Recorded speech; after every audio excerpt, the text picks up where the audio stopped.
some, he's been called controversial. I'll keep my freedom, I'll keep my guns, try to keep my money and my religion too. Now, keep in mind that some of my guests have been approached by, Homeland Security or FBI saying, why are you going on the Clay Douglas show? My message to those guys, if they're listening this morning, is go get a cup of coffee. Maybe you'll learn something. We both took the same oath, to defend the Constitution against all enemies, foreign and domestic. I don't recall there being an expiration date on that. I'm going to keep my big DA, keep my friends the same, keep the government out of my business, and y'all can keep the change. He is the free American, Clay Douglas. We know what we need. We know who to blame. Catch the Free American Hour, weekdays at 7 a.m. Pacific, 10 a.m. Eastern. I'll keep the USA and y'all can keep the change.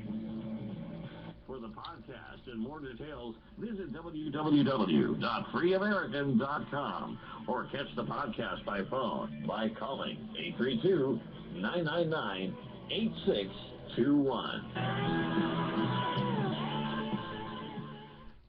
All right, good morning, ladies and gentlemen. Welcome to another edition of the Free American. I am your host.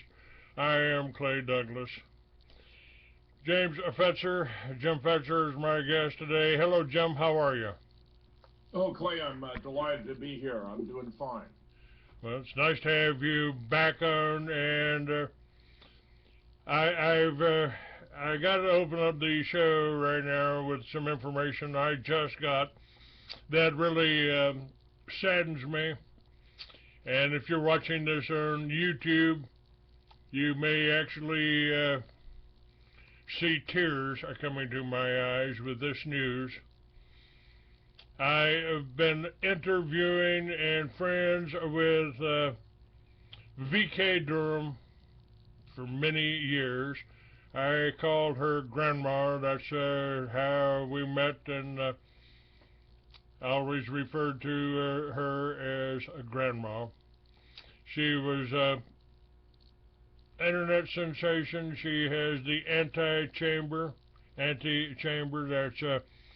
TheAntechamber.net. And V.K. Durham, a friend of hers got a hold of me and let me know that she died. So, again, under strange circumstances, and hope I don't scare you off, Jim, but people that have been on my show have a tendency to die mysteriously. Like our congressman friend from Ohio that they put in prison. He got out, came on my show, and a week later a tractor fell on him or something. So, I've told people for years that the enemy's strategy is divide and conquer. And it looks to me like you've been victim of that also, haven't you?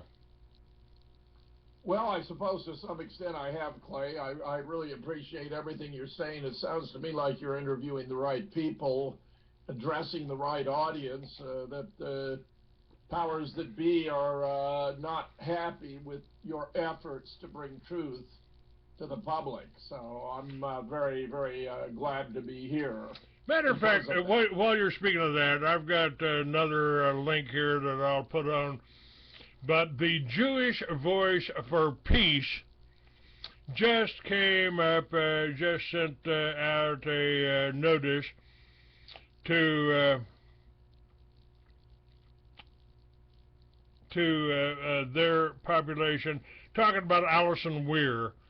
And Allison Weir has been on my show several times, and they sent her a letter Dear Ms. Weir, the Jewish Voice for Peace has chosen not to work with you because our central tenet is opposition to racism in all its forms. You have chosen repeatedly to associate yourself with people who advocate for racism.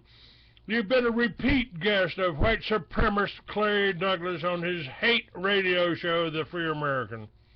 Clay Douglas is concerned primarily with the survival of the white race and sees malign Jewish influence everywhere. His racist, anti-Jewish, anti-gay rhetoric can be found across the front pages of his multiple websites.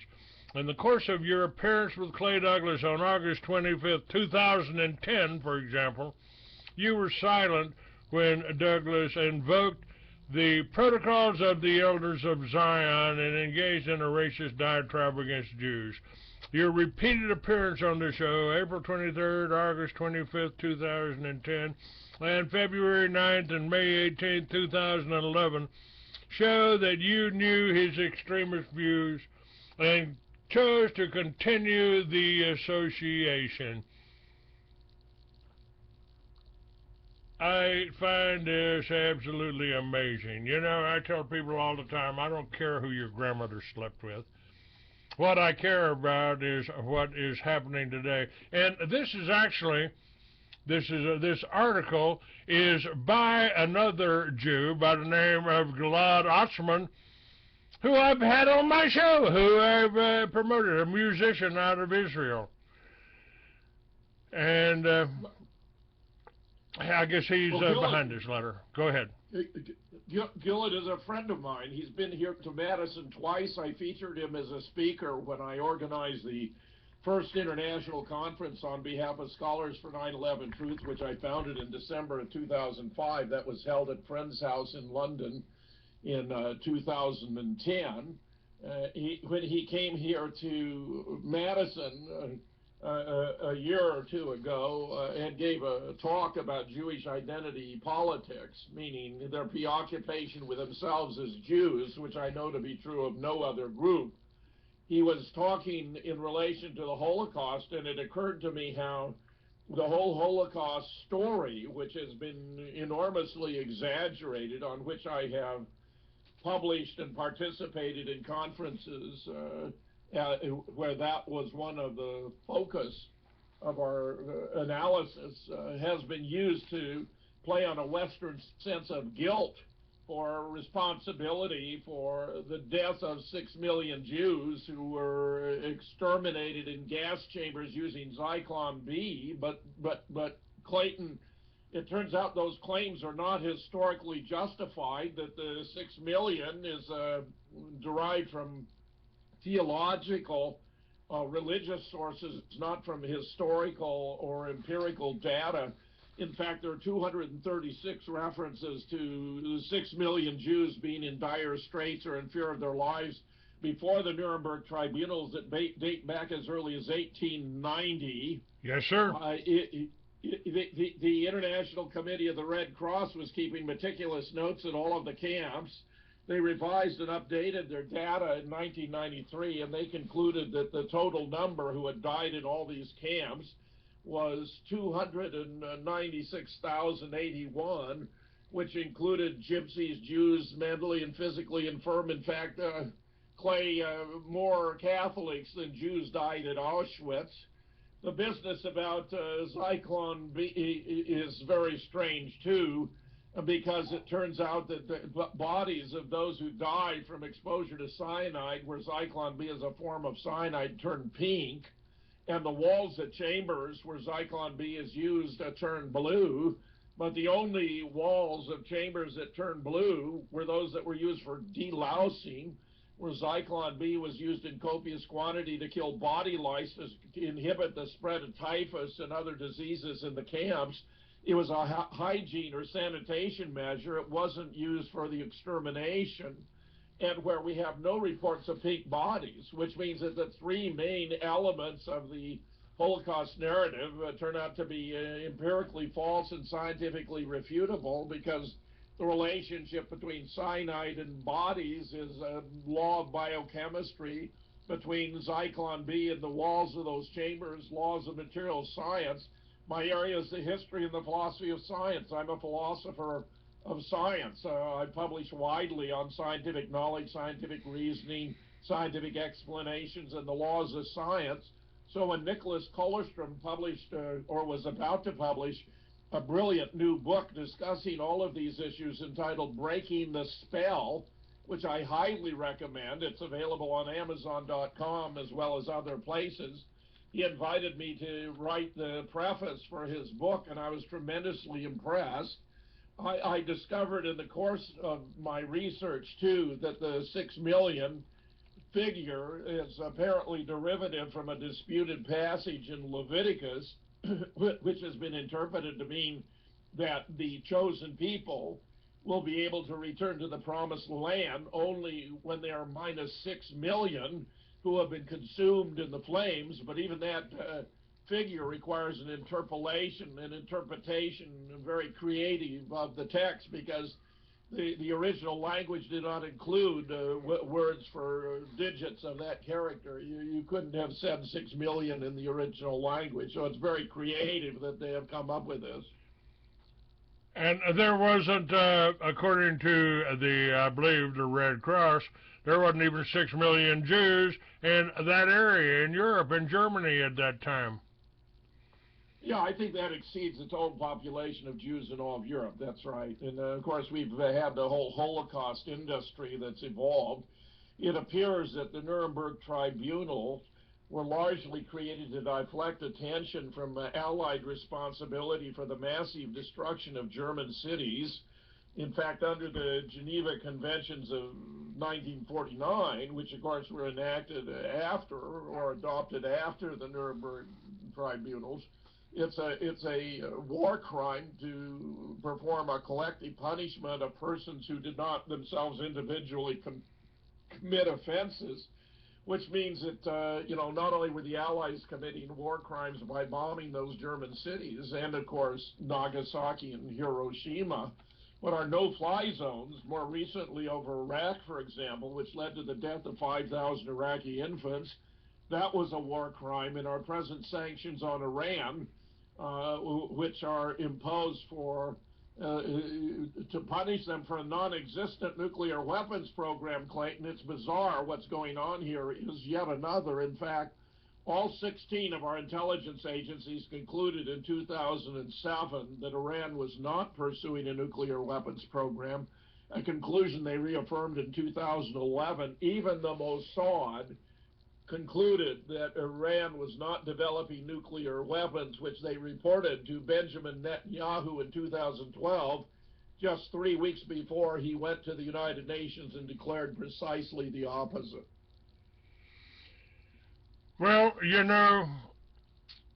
10 years ago, I did a couple of things. Of course, the ADL has accused me of starting a militia 20 years ago, and they're absolutely correct. I did that. They just failed to tell you that I did it in the governor's office. That was Governor Gary Johnson of New Mexico. And was hardly a terrorist operation. You need anything, Governor? Call me. We'll be there for you. According to U.S. law, that's the militia is every able-bodied man between the ages of 18 and 45. Yeah. I believe militias are terribly important to the United States, and it appears that the Oklahoma bombing was designed to discredit the militias, even though it was the government perpetrating the destruction. The fertilizer bomb attributed to Timothy McVeigh was too far from the building and lacked enough force to create the massive damage where firefighters were even bringing unexploded devices from beneath the structure at the time, and where we have two seismic signatures. We have a relatively weak one from the fertilizer bomb and then far more powerful from the actual destruction of the building. Perhaps I should mention, by the way, that anyone interested in pursuing these issues about the Holocaust might want to consider a book I have just published. It's about 10 days old, Clayton. It's entitled, "And I Suppose We Didn't Go to the Moon Either." You can find it on CreateSpace and Amazon.com, where I got together a marvelous collection of authors who are addressing some of the great hoaxes of our time. Let me give you a little prefatory remark about it. William Casey, director of the CIA, was reported to have told his staff, "Our disinformation campaign will be a success when everything the American people believe is false," and they seem to have done a pretty good job of it, where this book explains how we know that we did not go to the moon but faked it, that Paul McCartney died and was replaced, that we hung a double, not Saddam, that Osama died in Afghanistan, not Pakistan, that the Holocaust was different than historians claim, where this book challenges some of our most cherished and deeply held beliefs, Clay. The authors have no axe to grind, and unlike the parties to these frauds, are only committed to exposing the truth. They include Jay Wiedner, Nicholas Kollerstrom, Ph.D., Yvonne Wachter, Robert Forrison, Ph.D., Thomas Dalton, Ph.D., Anonymous Scholar, Mark Palachek, Jim Mars, Winston Wu, James A. Larson, James H. Fetzer, Ph.D., Zen Gardner, and Sterling Harwood, J.D., Ph.D. I edited this collection, Clay, as a former Marine Corps officer, and then now McKnight Professor Emeritus from the Duluth campus of the University of Minnesota, with Mike Palachek, who has committed his life to the search for truth and justice. So there's something there by way of exposing big lies we've been told by our government. If you ever wondered about the moon landings, whether we really went, there's 100 pages of articles, documents, photographs, proof that we faked going to the moon, including a brilliant article by Winston Wu in which he provides 35 proofs we didn't go to the moon, and by Jay Wiedner, who exposes how it was done by Stanley Kubrick using what's known as front screen projection, in return for which he appears to have been given the funding for his film 2001: A Space Odyssey. Well, I always took Oklahoma City kind of personal, because I believe they did that exactly 1 year to the day that they murdered 17 little children in Waco and their families. And that is what motivated me to start this radio show, the Free American Magazine, and the militias. And they did that, in my opinion, they did that so that on April 19th, we think of the children killed in Oklahoma City instead of the children murdered at Waco. And well, that's profoundly disturbing, Clay, because we have video footage, you know, of surveillance showing the marshals, the government using automatic weapons firing into the compound. They claim that they didn't initiate the firefight, but they clearly did. They used a tank to set the compound on fire. All those people were burned to death. It was totally unnecessary. David Koresh was walking back and forth to town. If they wanted to apprehend him, they could have done so effortlessly without burning down the compound and massacring all those people. Absolutely. Absolutely. And I had films from taken inside videos, taken inside the Branch Davidian compound my ass. It was a home, and the video showed all of the women and children and the whole families in this living room with 50 caliber bullet holes in the ceiling. Yeah, nasty, nasty, very nasty. Janet Reno was Attorney General at the time. Very upsetting, Clay. I think your response is completely appropriate. Now, I want to maintain a focus here, but I got to bring this up because we just had a second Waco here. Another one that I take real personal because 10 years ago when I referred to 9/11 and as an exaggerated case of Jewish lightning, and I put Building Number 7 on the cover of my nationally distributed Free American magazine. I was also publishing a motorcycle magazine called Arizona's Thunder Riders. And they tried to kill me. On May 20th, 2004, if you remember, in April, the story broke in the New York Times about George Bush allowing the NSA to tap everybody's phones, but the NSA didn't tap anybody's phones. They farmed it out. Bush farmed it out to 2 Israeli companies called Amdocs and Converse, which still exist. They tapped my phone, and they arranged an accident. When the accident didn't kill me, they rushed me to the hospital and kept me drugged for 3 months for 3 broken ribs. Ridiculous. When I ran up a $750,000 hospital bill that my family could not pay. So make sure you know, give them drugs. Then 2 guys in blue pinstripe suits showed up, and this was puzzling to me at the time. Hi, Clay, how you doing? You been hallucinating, Clay? You can thank us for that. Yeah, who are you? We're CIA. CIA, huh? What are you doing in this country? What are you doing fucking with me? Well, we don't like you publishing that motorcycle magazine. What? Free Americans want to expose you spook types in. Why would you care about a motorcycle magazine? Now, in Waco here, they had this is just a couple of weeks ago, they had a Council of Clubs meeting, and the Banditos and the Cossacks, rival clubs, showed up. Somehow there was a hassle in the bathroom. Some blows were exchanged. And when they took the fight outside, 14 cops, some of them undercover cops, some of them BATF, opened fire and killed 9 bikers, wounded 18 or more. And they hyped it as a biker war. There was no biker war.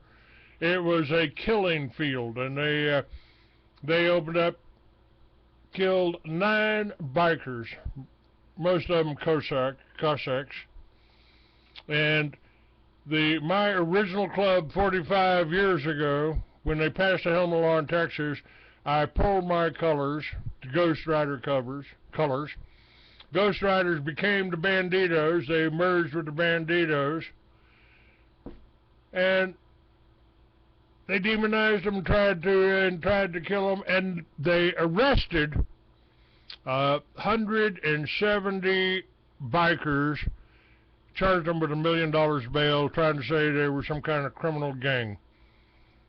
Now, coming right on the eve of Jade Helm, I find this very disturbing. Well, it's very strange, Clay. Why should they care if you have a biker magazine? I mean, that's your God-given right as an American to publish what you want. I mean, that's a special interest group. There's clearly a demand for your magazine. Were they unhappy that you were a success with your magazine? What business?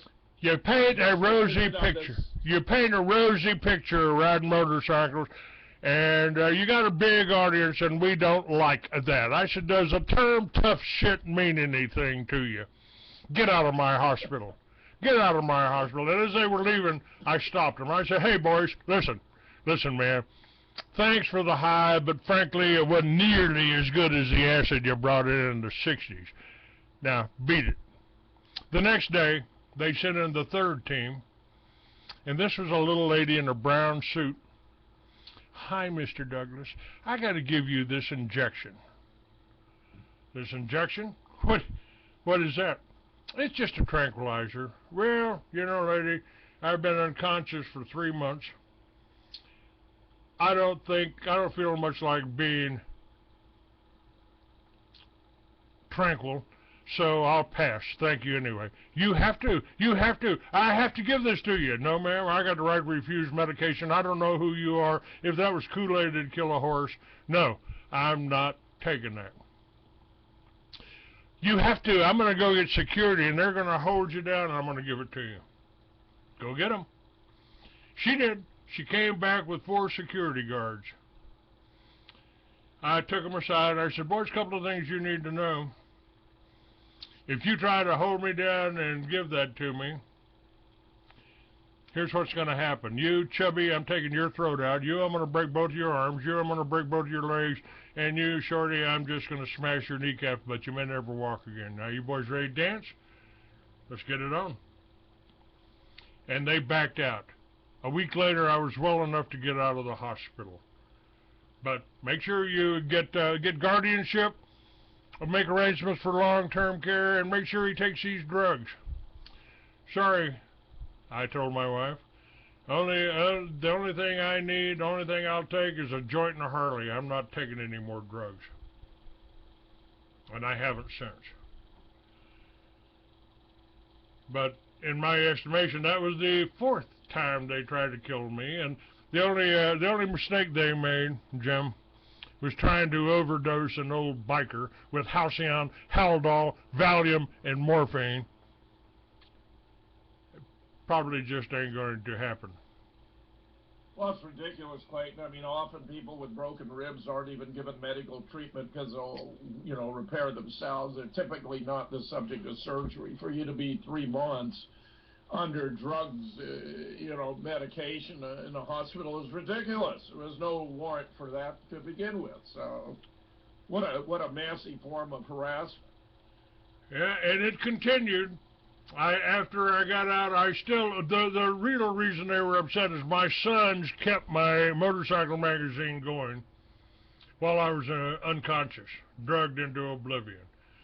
When I got out, I had the magazine sold. I sold half the magazine for $500,000.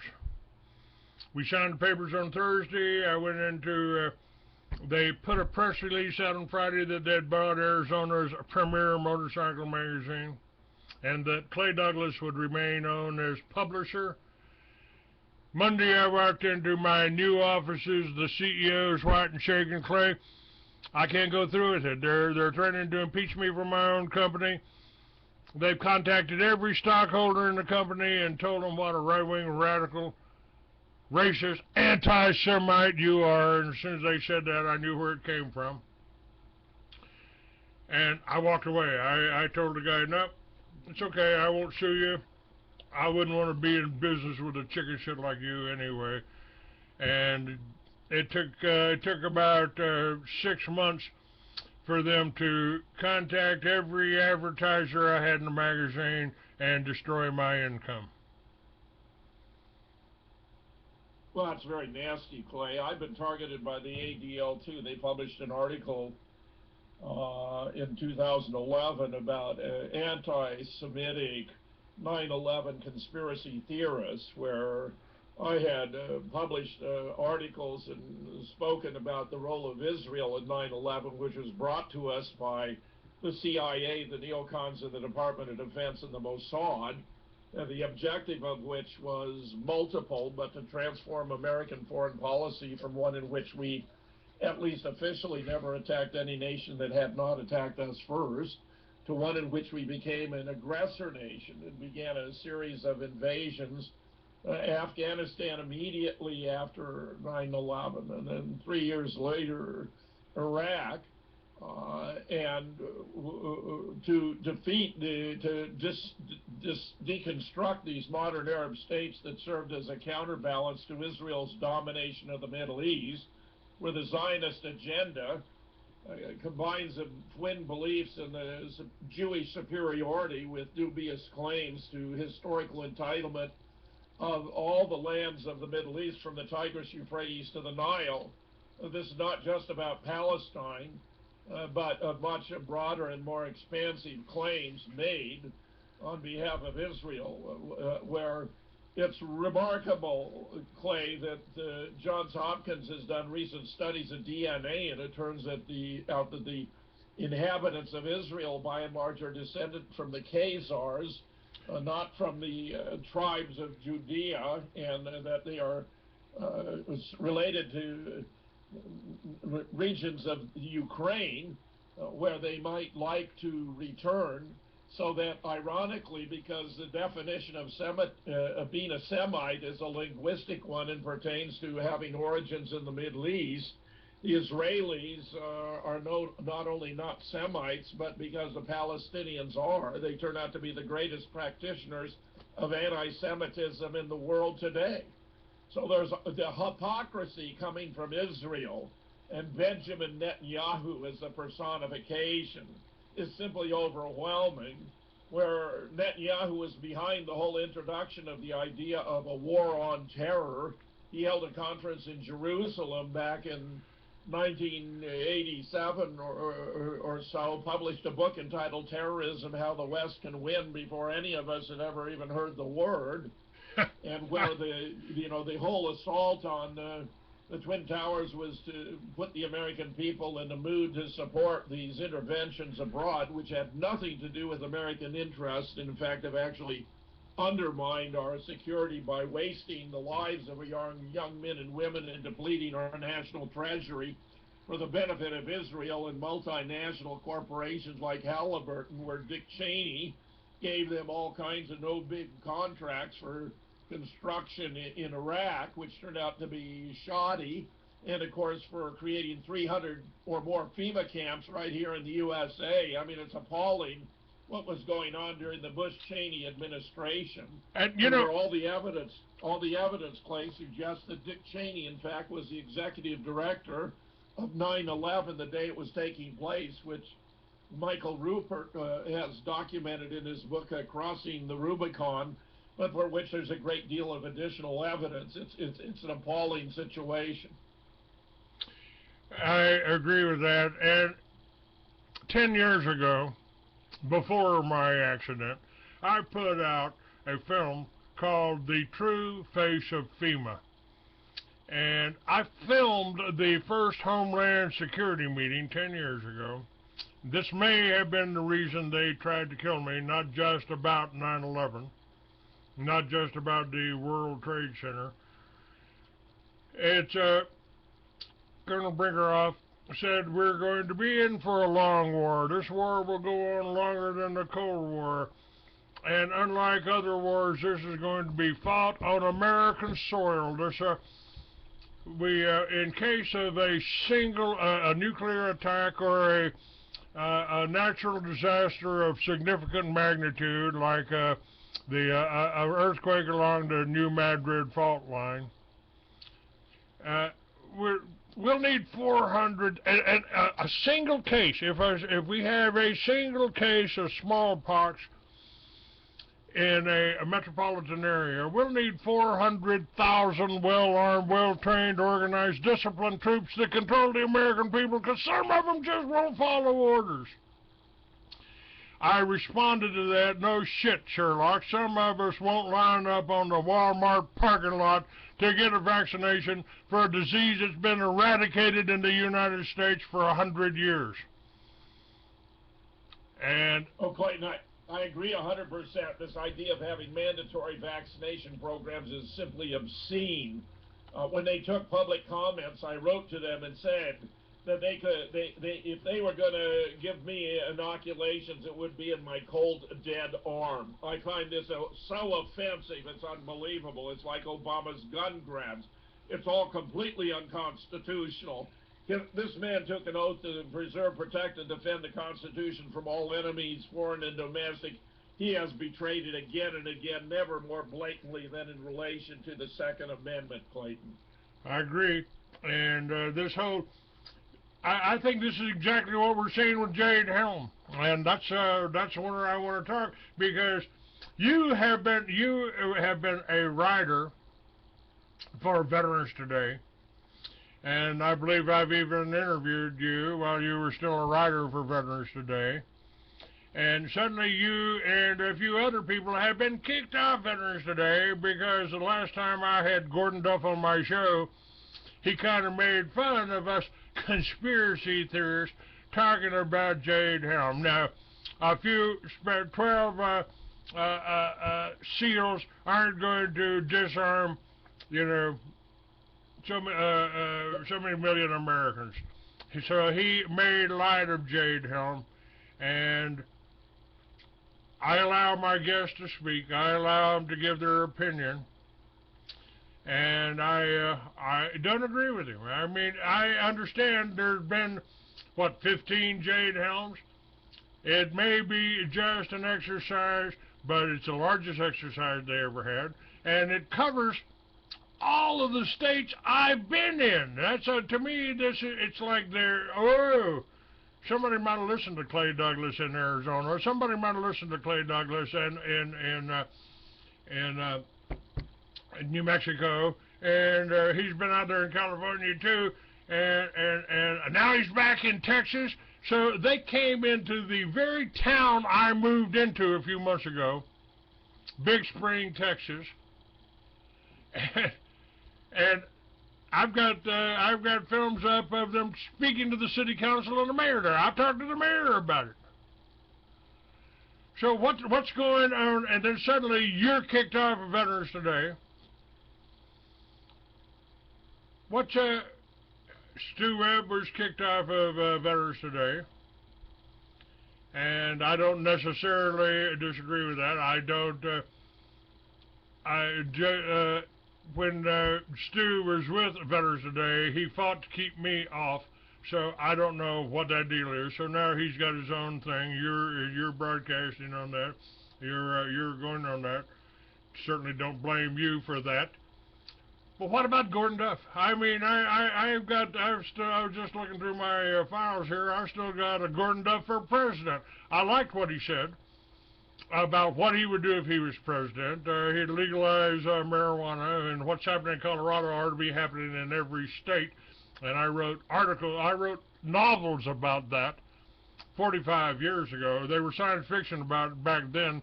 Today they don't look, when I go back to reread it and edit it, doesn't look like it was science fiction, but it's also for the money, not just to end.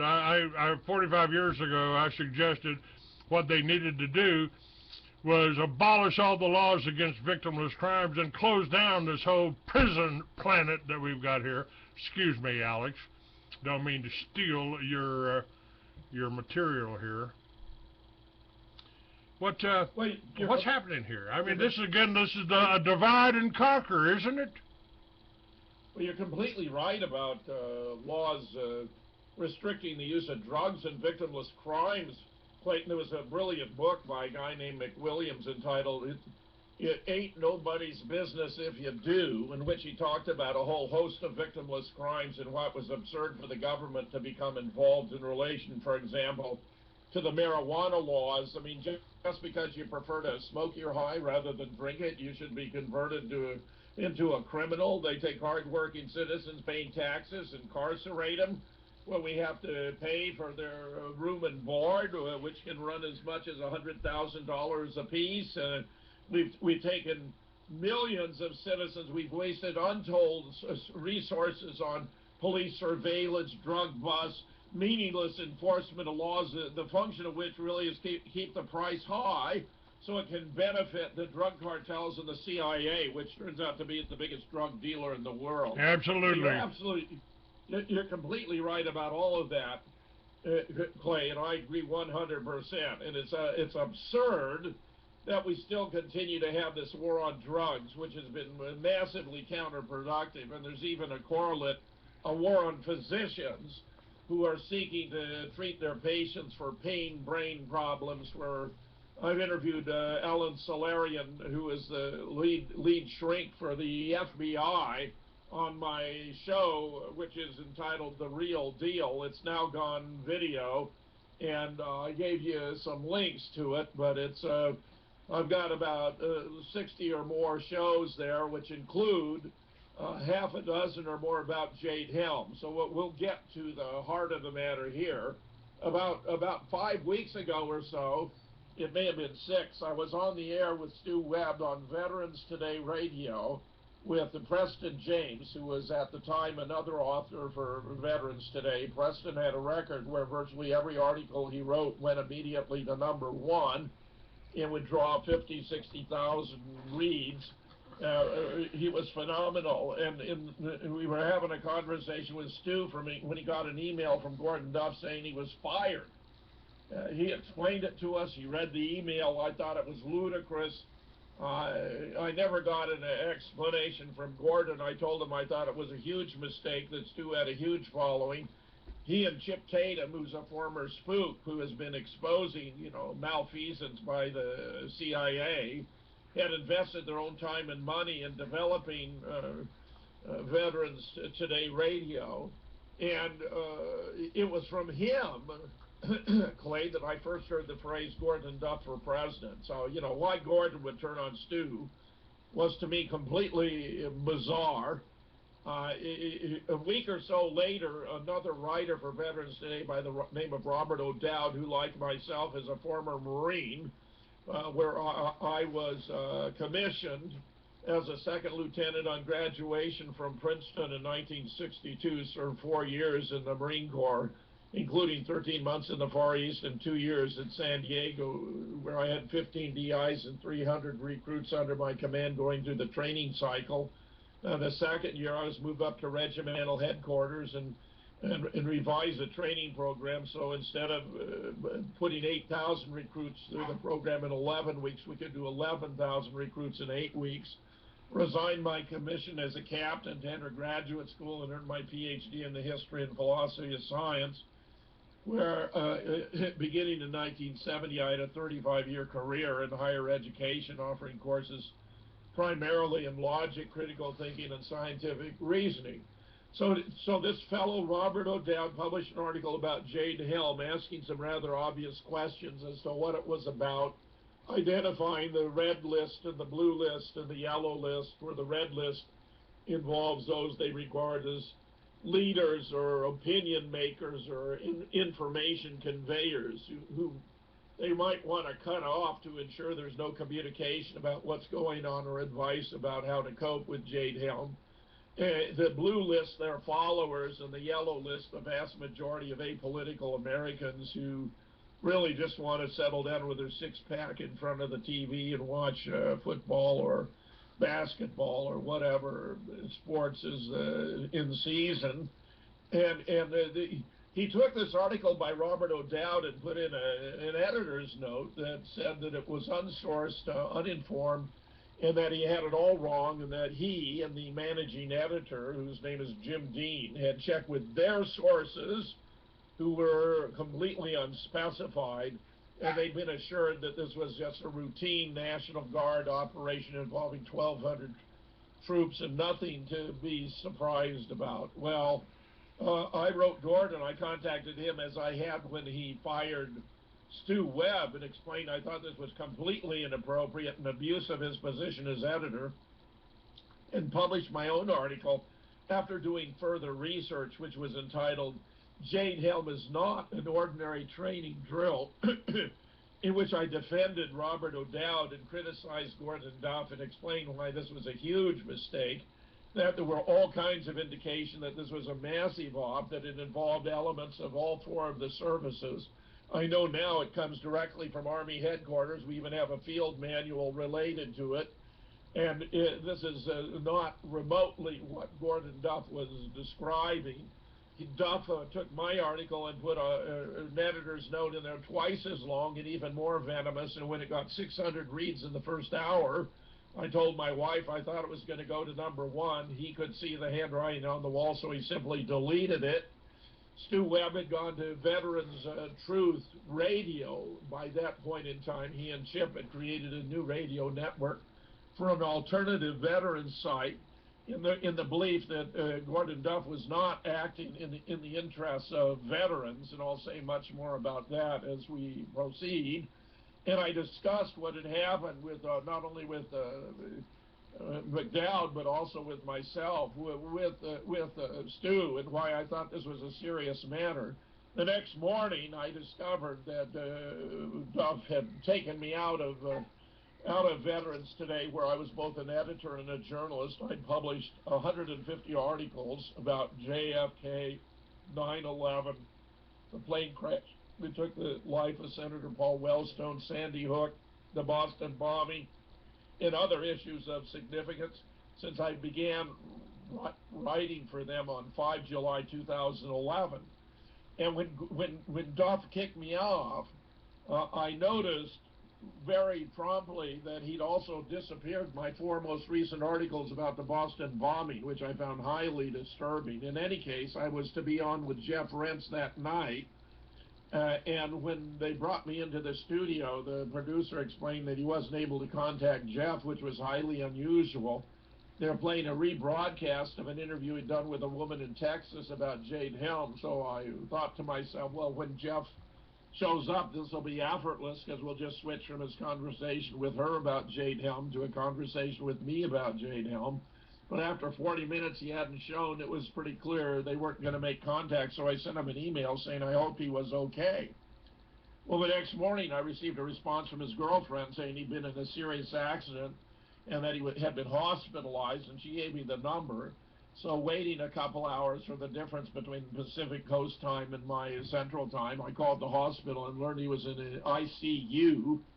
They wouldn't tell me the nature of his injuries, but they did say he was resting comfortably. Monday, Jeff called me and told me that he'd been heading home in his Toyota Land Rover when he went unconscious and appeared to have been hit by a psychotronic weapon. His vehicle went into a 5-foot deep ditch and rolled over. The police described the accident as unsurvivable. We both surmised that it was perhaps because he was unconscious and he didn't tense up that he was able to survive the accident. He broke his left wrist, damaged his left arm.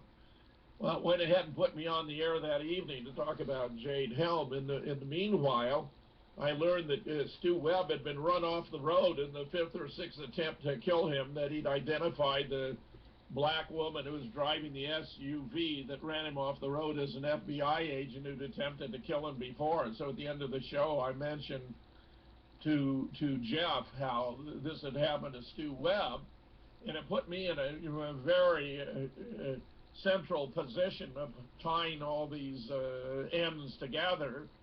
Gordon in the past had told me that he could have somebody taken out by making 2 phone calls, so this all troubled me very much. I find the whole situation extremely suspicious, and I've gone on to publish quite a lot about all of this, including Gordon Duff covering for Jade Helm in the Boston bombing, which is a rather important article to read, and where you'll see I repeatedly asked Gordon and the general manager, whose name is John Allen for Veterans Today, what had happened to these articles of mine about the Boston bombing, which blew the whole case out of the water. I mean, the Boston bombing is a complete fraud. It was a drill. We have video of the police on bullhorns calling out, "This is a drill. This is a drill."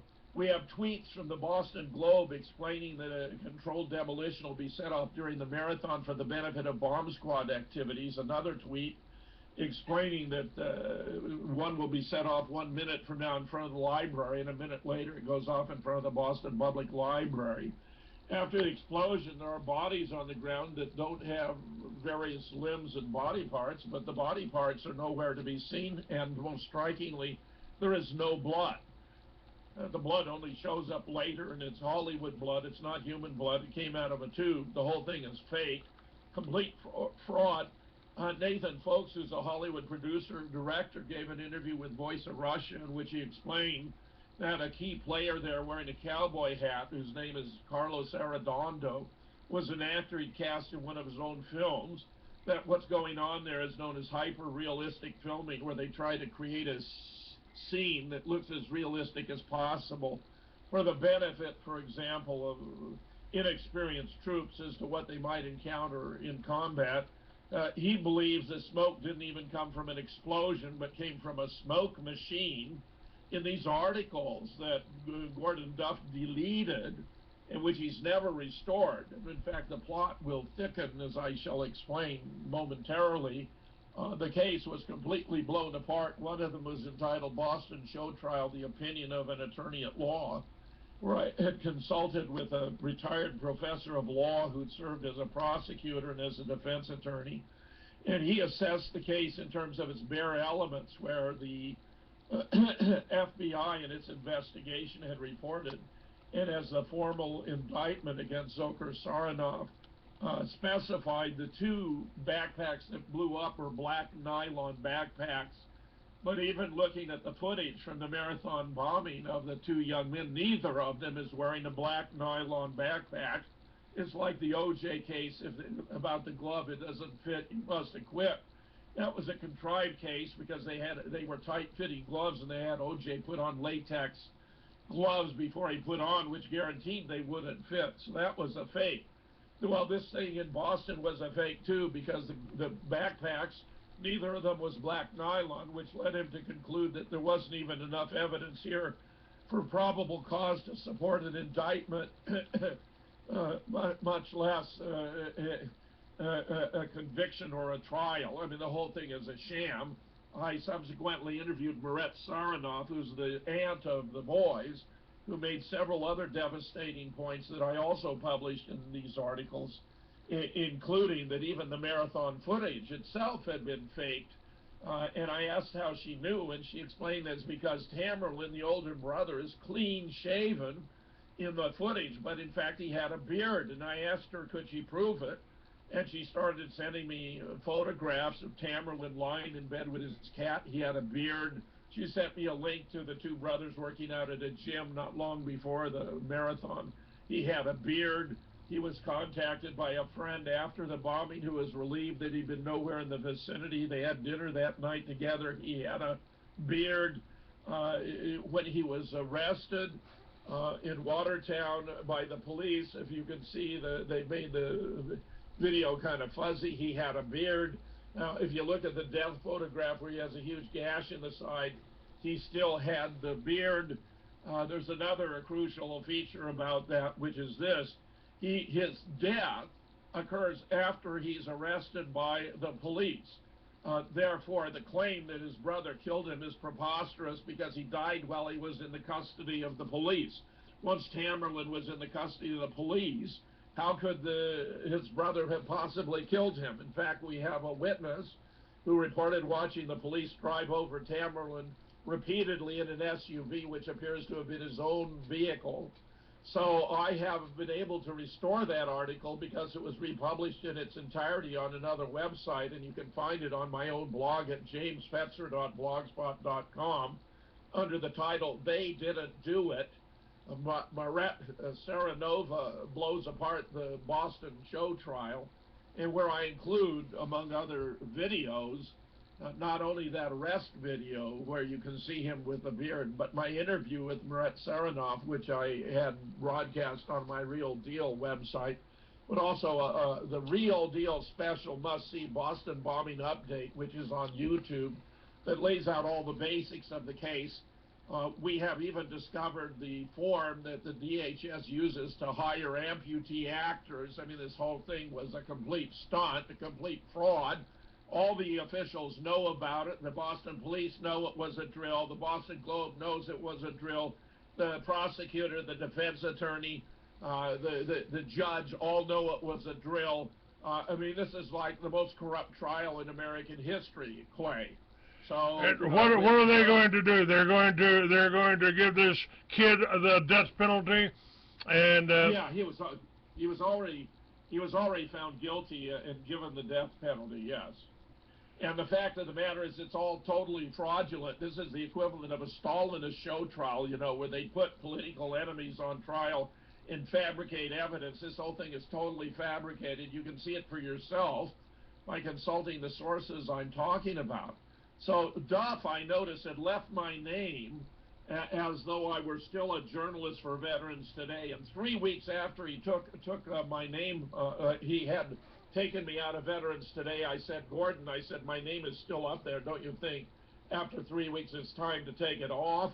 It was evident to me that he didn't want the readers of Veterans Today to realize that I was no longer with the Veterans Today, where he appears to have brought me in to elevate the credibility of the online magazine. Now, So he took my name off, and Clay, he also deleted the rest of my articles. So he took off a total of 150 articles of mine. It was the most important repository of recent research on JFK, on 9/11, Sandy Hook, the Boston bombing in the world. And he took it all off. He wiped the slate clean at the press of a button, which is completely outrageous. It's a travesty. He would later, and he's been under a lot of criticism for doing this, claim that he did it because I'd been taken in by, loony websites that were unreliable, which included presumably he said it specifically, Dave Hodges' Common Sense Show, where Dave Hodges has done some of the best work on Jade Helm. I agree. There's an Alex Jones associate. I mean, he was telling me Alex Jones had lost his way on this before I even knew that Alex Jones was doing anything about it, but he has an associate, Paul Watson, who's done a lot of good work on Jade Helm. Oath Keepers have an article about it, Reflections on Jade Helm. There are hundreds and hundreds and hundreds of videos, Clay, from individual citizens related to Jade Helm. And I'll tell you what all the data points, when you assemble them together, tell us about Jade Helm. He would even claim during one radio interview that he took me off because I was, number one, a poor writer, number two, a slow learner. But it seems to me, since I published 150 articles, if I was a poor writer, the slow learner was not me. I mean, what a ridiculous thing to say. In fact, the outpouring has been huge. The hit to Veterans Today has been enormous, because if you go there now, you'll find their best article, their most read article, has maybe 15,000 reads. That's a fraction of what they had in the past. I estimate they have lost over half of their readership because of this, and for good reason. Because as I explained there, Gordon Duff is covering for Jade Helm. He's covering for the Boston bombing. He's deleted this mass repository about all these other issues. I mean, it's totally stunning what has happened here. I actually thought he was on the right side until these events completely disillusioned me, Clayton. Well, and now I have no doubt about it. He is gone. It's kind of interesting. I told Gordon, he'd been on my show many times. I said, look, why don't you put my show on Veterans Today? Okay, well, you got to talk to Mike Harris. So I talked to Mike Harris. Mike Harris tells me the reason they can't put me on is that Stu Webb doesn't like me, and Stu Webb doesn't want me on. I spoke with Stu Webb. Now, the only thing Stu Webb had against me is I told him one time, shut the fuck up, Stu, let me do my show. And he didn't like that much, because I did it on the air. And well, that's hardly a federal offense, Clay. I mean, we all have reasons to tell somebody to shut up, from time to time. But that's Stu maybe, got a thing, and he should be disabused of it, because I have found Stu generally very reasonable, but occasionally he leaps to a conclusion. But after I have spoken to him about it and explained why he appears to be mistaken, I have found him amenable to change his views. Well, he did exactly that. I talked to him, and I talked with Chip Tatum too, and we solved it. No problem. Okay, you can do that. But then I got handed off from Mike Harris back to Mike says call Gordon. I called Gordon. Gordon says call Mike Harris, and I'm still not on Veterans Today. But the last time I talked to Mike Harris or Gordon, I had you on the guest list. So I still haven't got on Veterans Today, and I don't think I ever will. Well, I don't think you want to be on Veterans Today, because Veterans Today is betraying veterans, Clay. I'm convinced of it, that it's a kind of an op. He's trying to manage veterans' opinions, and that's why he's coming out so strongly trying to minimize Jade Helm, to say there's nothing here, just move along. He's actually published a half a dozen articles lampooning or attacking those who think there's something serious about Jade Helm. Well, I'm here to tell you there is something very, very serious about Jade Helm. And I regard, just to give you the bottom line, Jade Helm is the greatest threat to freedom and democracy in the history of this nation, Clay. So that anyone who is trying to trivialize or minimize Jade Helm is not acting in the interest of the American people, because the evidence is simply overwhelming. Let's talk about that. One of the things that I found interesting is Bluebell ice cream, which poisoned a few dozen people, I think, a few months back. But their trucks are being included in some of the military vehicles and the convoys that are going around, especially down here in Texas. Why? Why would Bluebell ice cream trucks be involved in a military operation?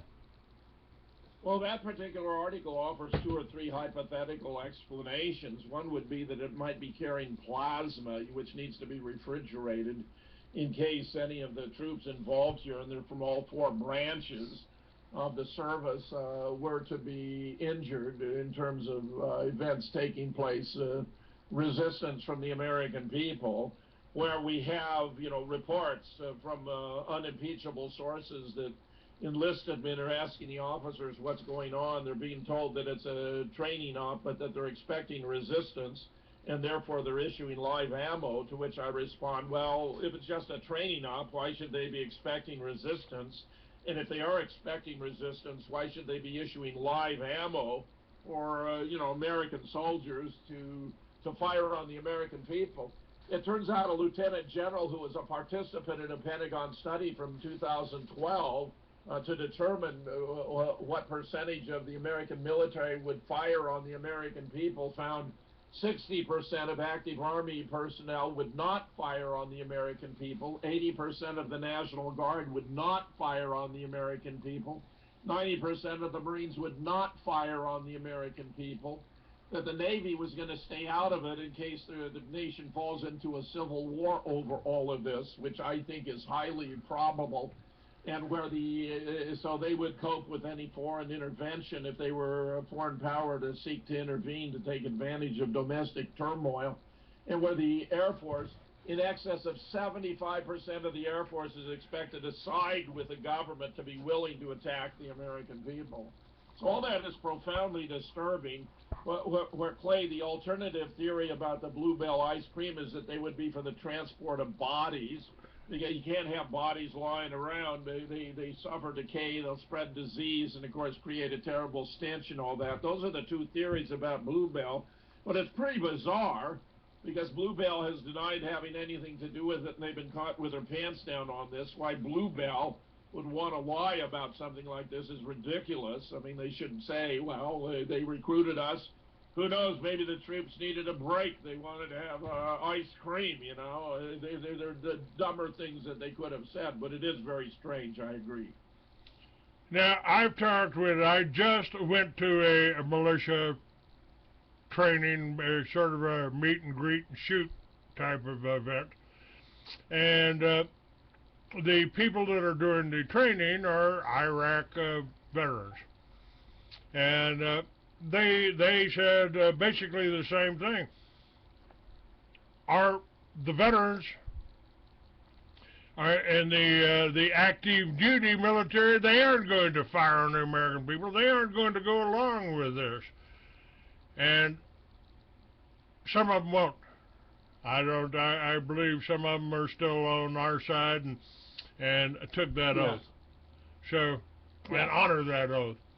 And by the way, I wanted to let you know that 45 years ago, I was arrested for possession of marijuana here in Texas, and I was given a choice. Well, Clay, I can get you 7 years, but if you go for the judge, you could get 99 years. I chose the 7 years, and I got a nice place, and the director of the prison systems, Mr. Estelle, saw to it that I got a typewriter and I was able to write 2 novels in the year and a half that I did in our prison systems. You did a year and a half for marijuana possession, Clay? That's disgusting. Yes, sir. That's just ridiculous. Yes, sir, I did that. And I went out and started I helped start NORML with Keith Stroop. I started the paraphernalia industry, and I stopped the war. I sold peace symbols to Kmart's, Spencer's Gifts, and every head shop across the country. I was in the paraphernalia industry for over 20 years. By the way, I worked with a lot of Jews, you know, like Don Levin, the president of Adam's Apple, and Sheldon Linter, the president of Linter Enterprises. So, you know, not anti-Semitic at all. I made a lot of money with Jews, probably more than I made with Christians. And the judge that gave me the sentence, he did time too. For he was partners with the owner of Shepler's Western Wear, and bringing in a few tons of pot to Shepler's ranches. And the lawyer that made the deal for me, he made president of the Bar Association in Texas. Go figure, huh? Yeah, that's fascinating. I'm on the air, so I'll call you back. Coincidentally, that was just Stu Webb trying to reach me. Clay, I'll talk to him about this. Yeah, tell him, you know, I don't agree with Stu about all of his conclusion and his beliefs, like Ted Gunderson, for instance. I knew Ted, and I didn't find him to, certainly didn't think he was a child molester or anything else, and whether, you know, he was director of the FBI. But, you know, you don't have to agree with everything you believe, you know. I mean, I've got, there's certain things that I believe, and I've written articles about it. Matter of fact, I've decided I'm just going to write science fiction because I don't think Americans can handle the truth. But maybe if you coach it in science fiction, maybe it can start to filter in that we're really being enslaved here. And it ain't a good thing. Let me give you a couple more data points about this Jade Helm thing. Okay. They closed a series of Walmarts, which is rather unusual. They're claiming because of plumbing problems, but that's obviously a subterfuge. There are no plumbing problems. Right. No effort has been made to obtain plumbing permits. It's completely different. It turns out, although I was oblivious of this fact, that there are long-standing arrangements between FEMA and Walmart, that if FEMA ever needs to appropriate any of these Walmarts for their own purposes, they can do so, and they can do it instantly, so that the Walmarts laid off their employees, telling them the stores would be closed for 6 to 9 months. I mean, this is a tremendous loss in profit to these stores. Maybe FEMA is going to reimburse them. But they're converting these Walmarts. They're putting up fences, 8 and 9 foot high fences around the Walmarts. They're covering the windows with black plastic so you can't look in and see what's going on. They're ripping up some of the floors, Clay, which a friend of mine, more expert in this area than I, tells me is to install arrays of electrodes so they can have detainees there in barefoot and expose them to electrical shocks that could even render them unconscious or dead. It looks as though these Walmarts are going to be used as detainee processing centers, as command and control, and also as logistic bases. I mean, what could be more obvious with Walmarts than that they're supply centers? So it would appear that they're going to, in fact, they are stocking them up with military equipment, ammunition, and the like. If you need a tank, all you have to do is contact your Walmart, and they'll provide you with one. They're taking these huge shipping containers of the kind you see on ships at sea, these big freighters, using them to surround the backs of the Walmarts to create kind of an outside area where they could have prisoners or detainees exercise. We have reports from some who have received training in Jade Helm that they're going to go into American homes. They're going to be looking for food hoarders, so that anyone that has more than a 7-day supply of food, they're going to have the food confiscated, and they're going to take your guns. So it has to do in part with food appropriation and guns. And the food thing is a really key aspect of all of this. Henry Kissinger, one of the most sadistic figures to ever occupy high office in the world, in history, was asked how he was going to get all the Americans into those FEMA camps, and responded with one word answer: food. Food. Yeah, that's right, Clay. So it looks as though efforts are being taken through weather management to, for example, to dry up and create a drought in some of our most fertile agricultural areas, including in Southern California. This drought appears to be managed through weather modification. So if a huge rainstorm is heading to Southern California, they divert it. And in one of the creepiest articles I ever read in my life, we have stories about geoengineering and the Jade Helm military exercise in the U.S., which is suggesting that the chemtrail business has been dropping particles of aluminum and barium that are supposed to deflect the sun, because we actually are undergoing climate change, that the Earth actually is warming, but that they've been selective that by cooling off the eastern seaboard, where most of the decision makers and policy shapers reside, so that they are the sole area of Earth that is actually enjoying a rather mild climate and would not have any reason to think that the drastic increases in temperature are taking place, when we have all kinds of report from the Arctic, the Antarctic, and every other area about, you know, the thinning of the ice, the disappearance of the glaciers, and a whole bit. And apparently there are massive deposits of methane beneath the Siberian ice. And once that's contaminated, it'll have an exacerbating effect on global warming and make the situation overwhelmingly worse. And according to this story, and I know it sounds fantastic, but underground tunnels in cities have been constructed in order for the elite to have an access route when everything goes bad here on the surface of Earth. Frankly, I don't think it can possibly work. There's always something that isn't anticipated in a complex situation where you're going to be deploying it for the very first time.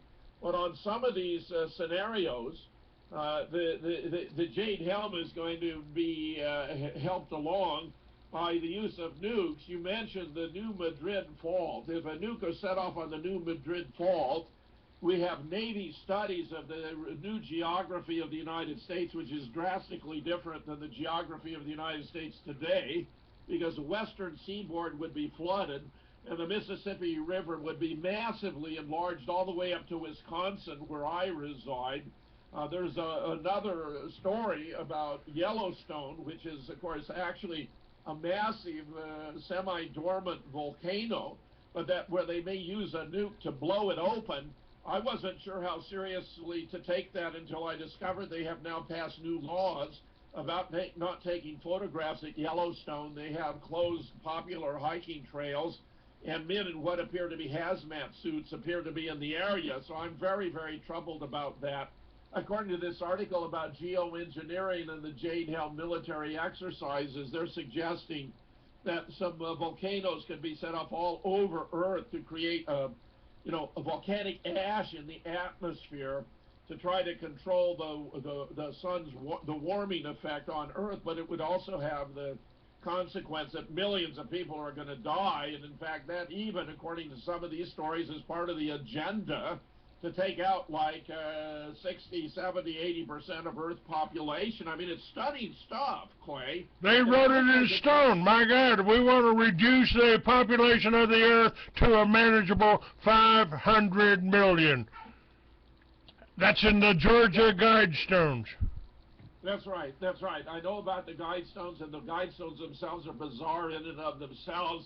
It appears to be a mystery as to who placed them there, but they're ominous, and it does appear to be part of the ideology of those behind this, that they have to tell the world what they're going to do before they do it. That seems to be how they discharge their sense of moral responsibility, by, telling you we're going to round you up like cattle and slaughter you before they round you up like cattle and slaughter you. All the signs here are terribly, terribly bad. And here's a minor footnote that's ironic. Months and months ago, Duff was on the Veterans Today radio, and he said in relation to martial law that we have nothing to worry about until they close the Walmarts.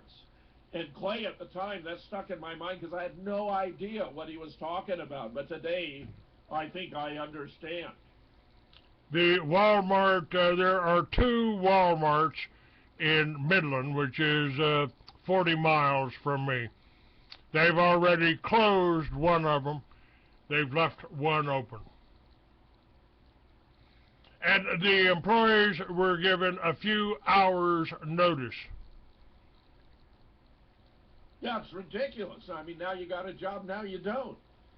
And Walmart has been notorious for low wages, you know, cheap products. They use international labor. I mean, it's so typical of these American corporations that use NAFTA, the WTO, and if it were to pass, and let us hope it does not, the Trans-Pacific Partnership to further gut the industrial and manufacturing base of the United States. Walmart has been appalling in terms of its labor practices and shortchanging its employees. They're notorious for having them clock out and then pulling them back in to do additional work after they're clocked out. I mean, it's no wonder that the Walton family is billionaires, but the fact is it's all been to the detriment of the American people. And now that FEMA, you know, should have these agreements with Walmart is rather stunning.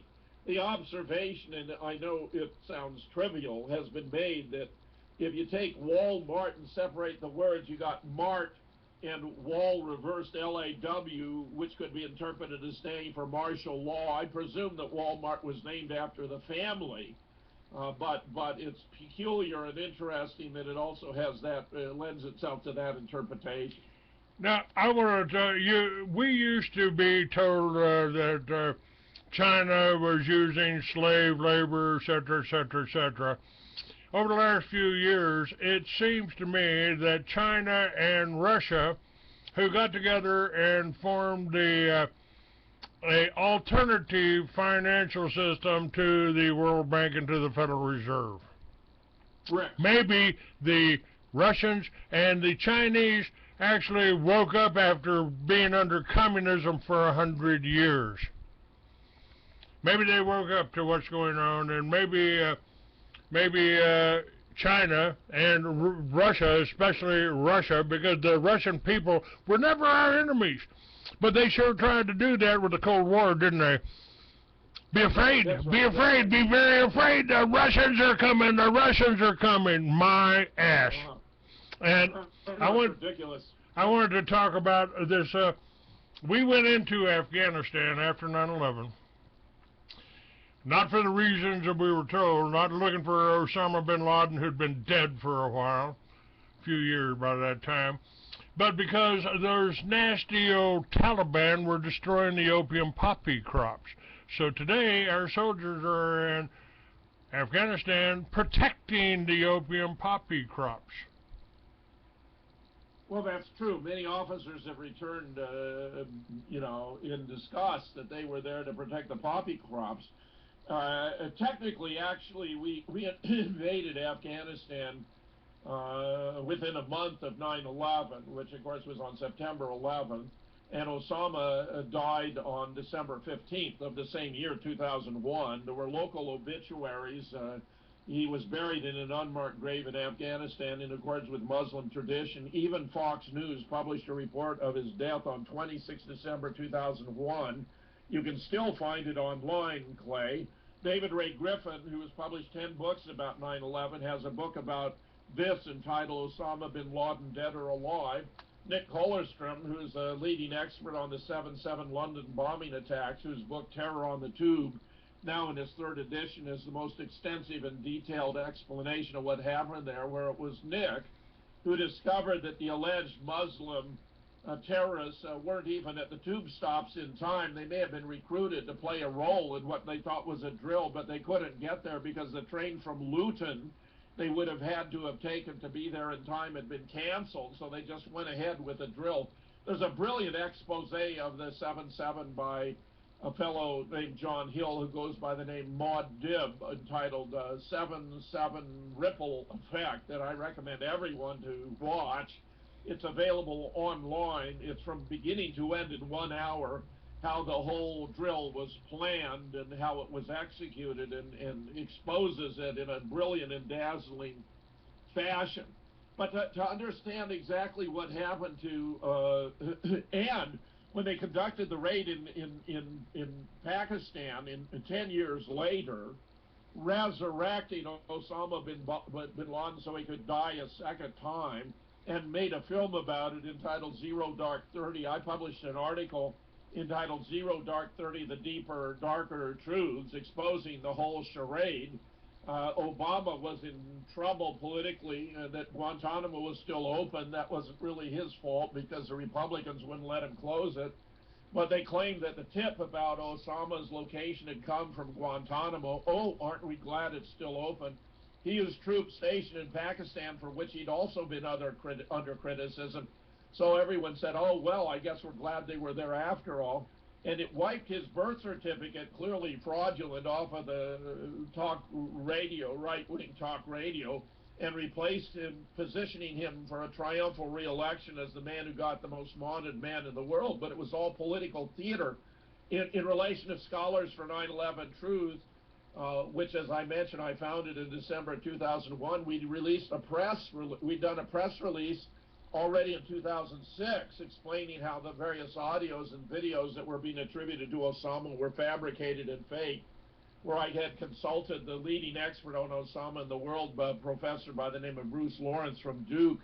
So we were exposing all this right along, but the American government loves to play the people for saps.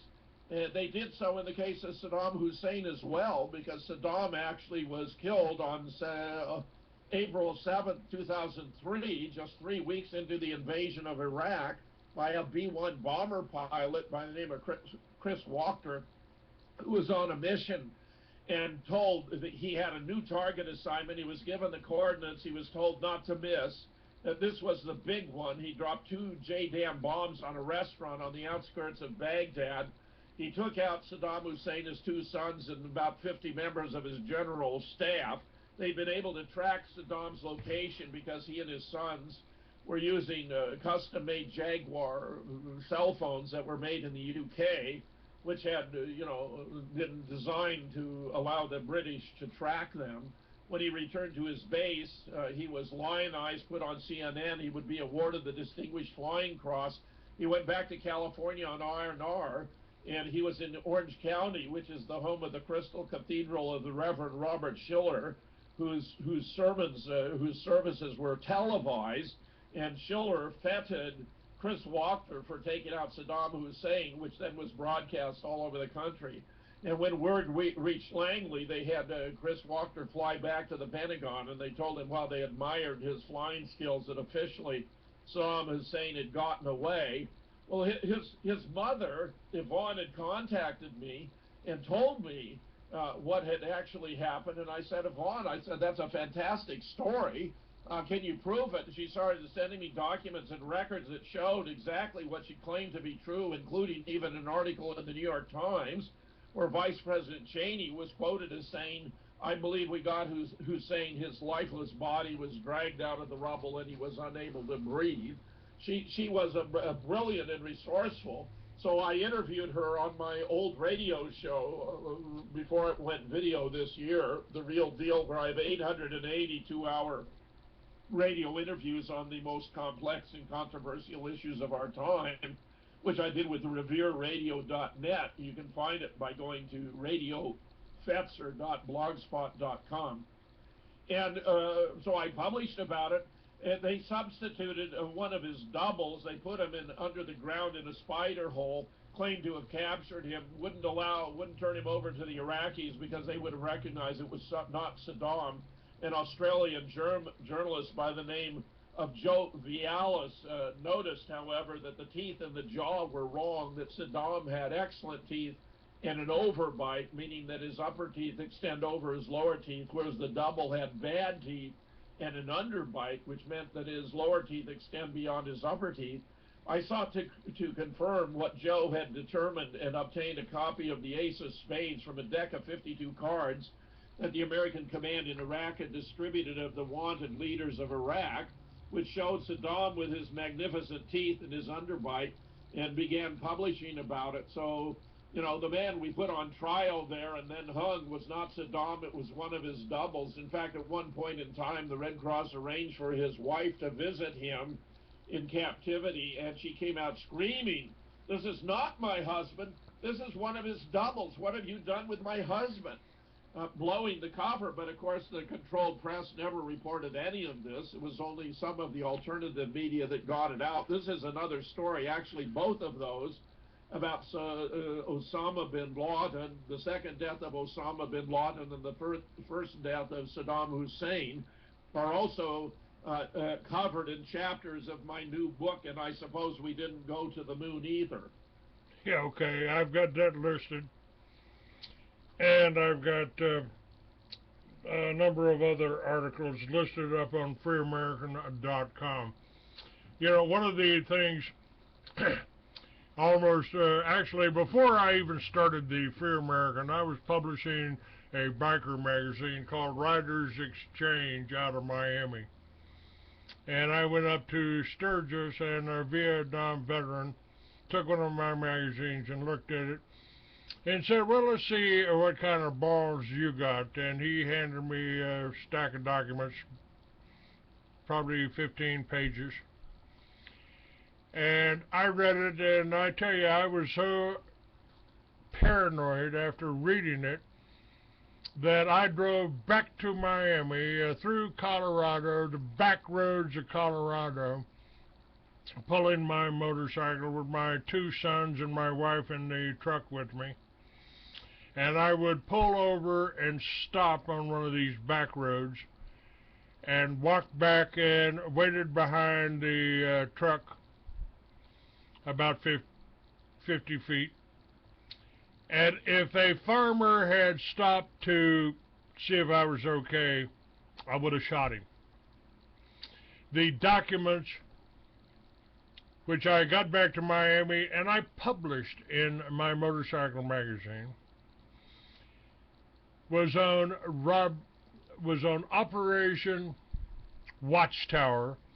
It was written by Colonel Edward P. Catolo, and one of the soldiers that he mentioned in there was a man by the name of William Tyree, Bill Tyree, who I tracked down through his mother. He was doing life in Walpole prison because his wife had been murdered and he'd been framed for the murder. It was the story of George Bush as CIA director, using the special forces to go down to Colombia to build a series of radio towers used to guide planes into George Bush's partner Manuel Noriega's Panama, Albrook Air Force Base. And that was the first time I was threatened by the CIA. We're going to let you live this time, Clay, but don't do anything like that again. Isn't it disgusting, Clay, when an American exposes fraud and chicanery by the government and they are threatened by the very government? I suppose, you know, it's running a crime syndicate. I mean, that's basically what our government has turned into. The cargo, Jim, was cocaine. And it was flown from Panama by a gentleman that I met by the name of Barry Seal. Barry stopped by to visit me in Dallas, gave me a nice bud of Oaxacan. I just didn't know at the time that he had a plane load of cocaine bound for George Bush's other employee, a man by the name of Bill Clinton. And Barry flew it to a little airport that was protected by Clinton by the name of Mena, Arkansas. When I published that in the Free American magazine, again, that was one of the things that they tried to kill me over 10 years ago. And well, you were right on top of it, Clay. You were at the cutting edge of exposing this kind of corruption in government, and they don't take it kindly. No, and you know, the whole point is they are using criminals, you know, you may, oh, you got marijuana, you're a criminal, we can take away your guns, but while you're in that federal prison, you're working for IBM, you're working for Hewlett Packard, you're working for somebody doing something for 25 cents an hour. We have more slaves working for major corporations in this country than they do in China. We actually have more prisoners here in this country than China, with 4 times our population. That's right. We lead the world in incarceration. That's one of our areas of specialization. And drug deals. We lead the world in drug deals. We lead the world in entertainment and sports too, but what we do not do is lead the world in quality of life. Our infant mortality rate is like 27th in the world. The medical care for the average person is very poor, although, and it's disputed whether the Obama care has been improved it or not. I understand insurance companies actually wrote it. We should be on single payer. What was the obvious thing to do, Clay, is expand Medicare. It was designed to be expanded. It should simply have been expanded to cover all Americans. That would have been effortless. The apparatus to administer it is already in place. We know the difference between the private delivery of a service like, say, Social Security runs 12%, whereas the government overhead is only 2%. That 10% represents the profit motive. The government, you know, since Reagan has been privatizing all aspects of the government, that's to the great detriment of the American people. The private contractors are interested in their profit margin, not the quality of care or delivery. You need the government to perform certain functions, including communication. It should be, the post office should always be subsidized. And, you know, there are all kinds of things. We should have national medical program for everyone that doesn't cost the people a cent. It should be all provided by the government. Expansion of Medicare would do it. So, you know, anyone who thinks this is the greatest nation in the world just hasn't taken a look. It's every plank on the Communist Manifesto is intact in America today. When I got out of the Army, I actually read the Constitution that I took an oath to defend. Nice little booklet here. It also had the Communist Manifesto on it. Corporate farms, central bank, government control of education, we got it all. We're more of a communist country than Red China. And in Russia, what did they do in Russia and Red China? Oh, yeah, they killed 100 million Russians, 100 million Chinese, and I believe, Jim, that they may have actually, since World War II, killed more Americans than they did in Russia, than they did Russians and Chinese, because of our medical system. I mean, I don't watch TV, but occasionally I happen to be in a bar and watching the Super Bowl. And every other commercial was for some pharmaceutical for some disease that I never heard of. The contraindications, and 20 years ago you couldn't advertise pharmaceuticals on television, but the first half of the commercial told you how dangerous it was. Are you well enough? Check with your doctor to see if you're healthy enough for sex. Yes, I know. You know, when I was growing up, the male erection was the great secret, never spoken in polite society. Today you have advertisements about erectile dysfunction that are ubiquitous everywhere on television. You can't get away from them, and they talk about what to do if you have an erection that lasts for over 4 hours. I mean, it's obscene, Clay. I mean, you know, this is really unreal, because children of all ages watch television, and you can't escape these ads. You know, Jim, I discovered that my mother and grandmother, I was raised by my mother and grandmother in Fort Worth, Texas. They were drug addicts. I didn't know. Until I went home one time from partying out in California, and I looked at my grandmother's bedside table. What's this, Grandma? Why are you taking Reds? Seconal. She had a bottle of Seconal there. I thought she was just old and feeble until I took one of her sleeping pills. Whew, Granny. And my mother was on pain pills. And they eventually died from that medication they were taking. Clay, I made a point earlier about we have hundreds and hundreds and hundreds of YouTubes out there where citizens are reporting what they're seeing with their cell phones, photographs, videos of trains, 100 cars filled with military vehicles. We have the largest military convoy ever seen in Colorado. We have an assemblage of vehicles out in the desert that represents immediate deployment, because otherwise you confront insuperable maintenance problems. All those vehicles have to be lubed, given oil changes that require garages with lifts. None of those are where these vehicles are being located. There are over 1,200 of these vehicles alone, much less 1,200 National Guard troops. Are from all four branches of the service, as you have correctly observed. Many of them are hardened combat veterans from Iraq and Afghanistan.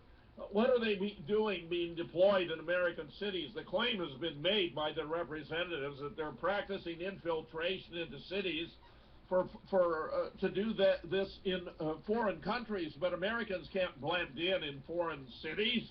They stand out like a sore thumb. So that's another lie they're telling us. The Walmarts weren't closed for plumbing.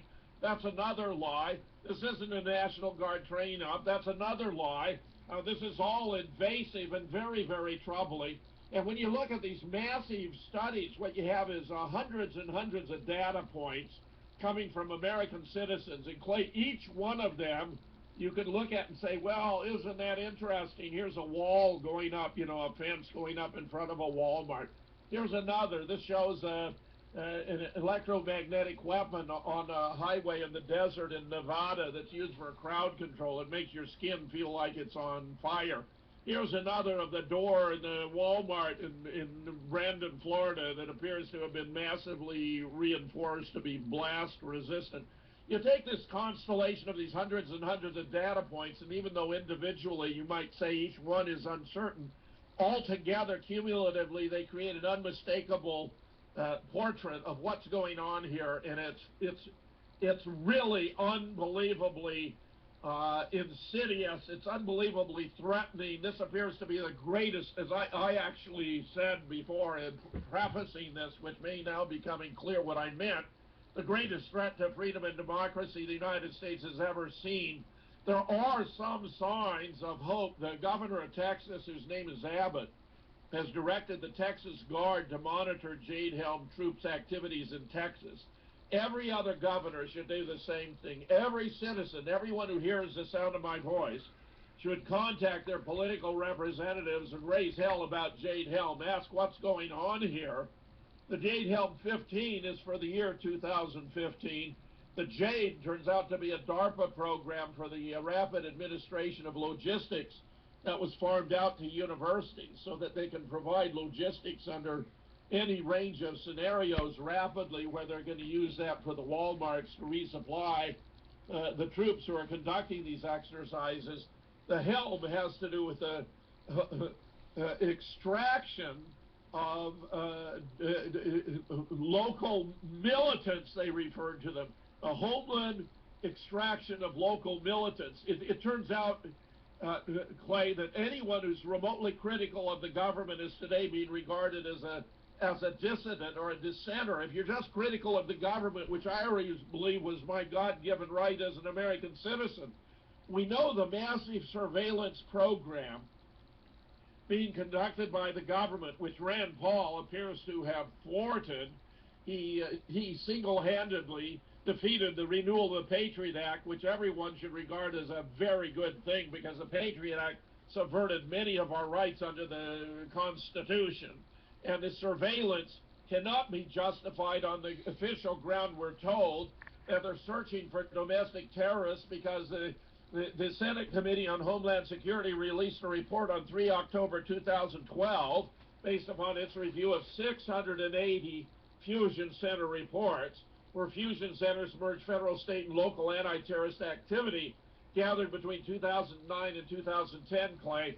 In those 680 reports from all over the country, they found not a single example, not a single instance of domestic terrorist activity, nor any case in which a fusion center had thwarted some planned terrorist event, which is such a large and varied sample that it supports a statistical inference that domestic terrorism is, if not completely non-existent, virtually non-existent in the United States. And as one of the articles I also sent you, we have a U.S. intelligence officer, 20 years in the military, working with the CIA, who has reported every terrorist act since 9/11. He makes one exception. Has been brought to us compliments of the government. They're trying to terrorize, they're trying to convince us something awful is going on.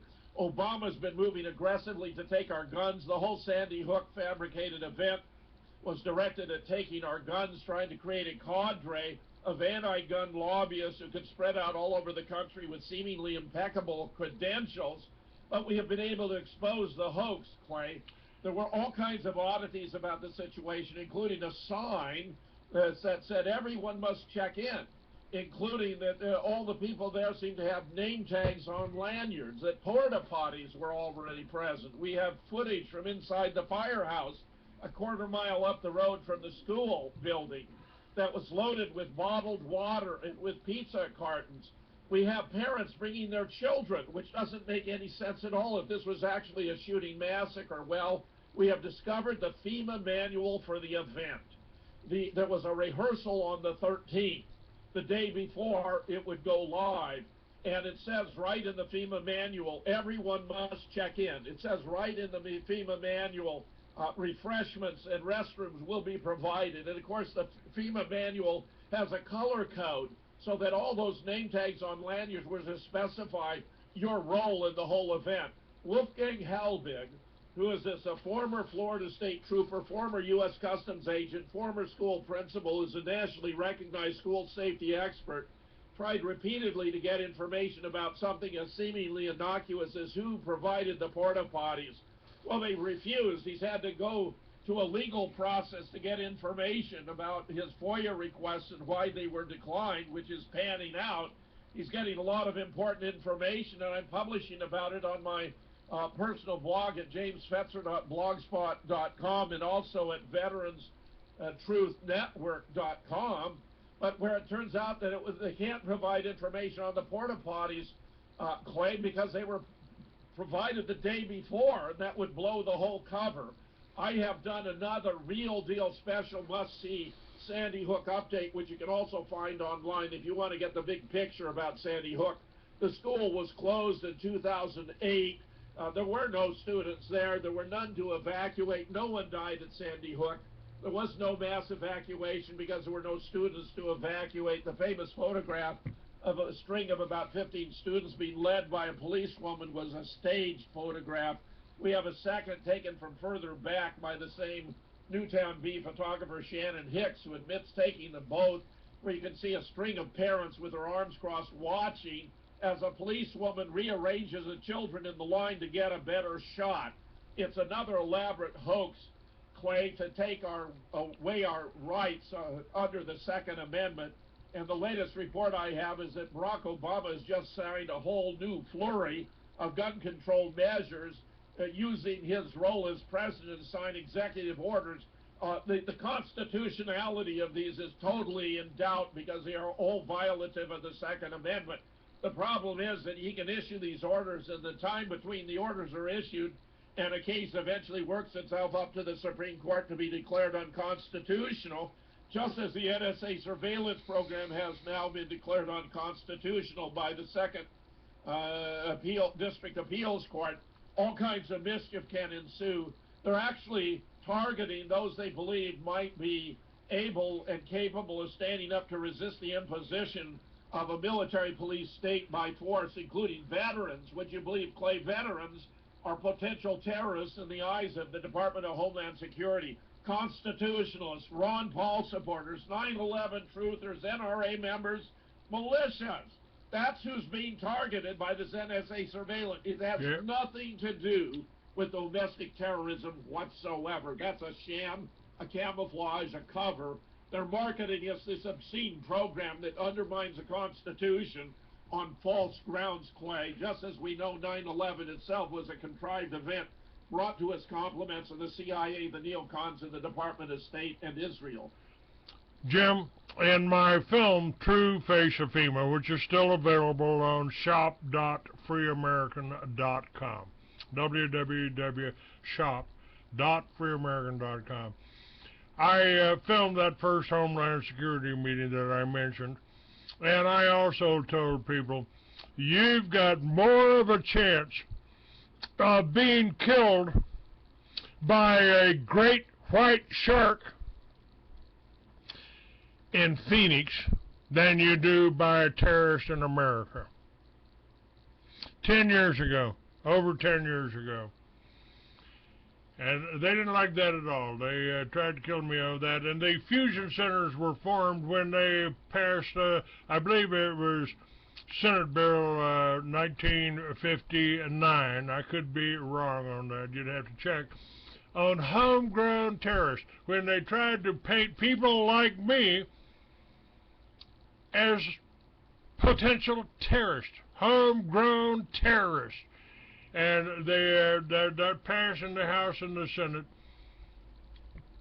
Senate Bill, tried to look it up, 1959, homegrown terrorist. Clay, you're right on top of it. Your example of a white shark is instructive. It's also true you're more likely to die from being struck by lightning or by drowning in your bathtub than you are to die in a terrorist attack in the United States. It's all fabricated. None of these attacks appear to be genuine. They're brought to us by the FBI. Even the first attack in 1993 on the Twin Towers was arranged by the FBI, had a provocateur.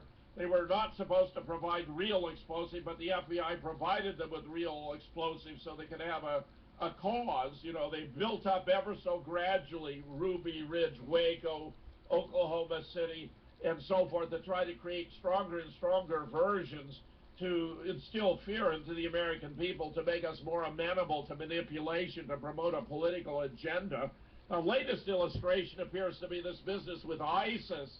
We have new documents that reveal the Defense Intelligence Agency plan to create ISIS to isolate Syria. ISIS is a fabricated entity. They have these endless strings of brand new Toyotas with the emblem of ISIS. That's bizarre if this were an actual military terrorist organization.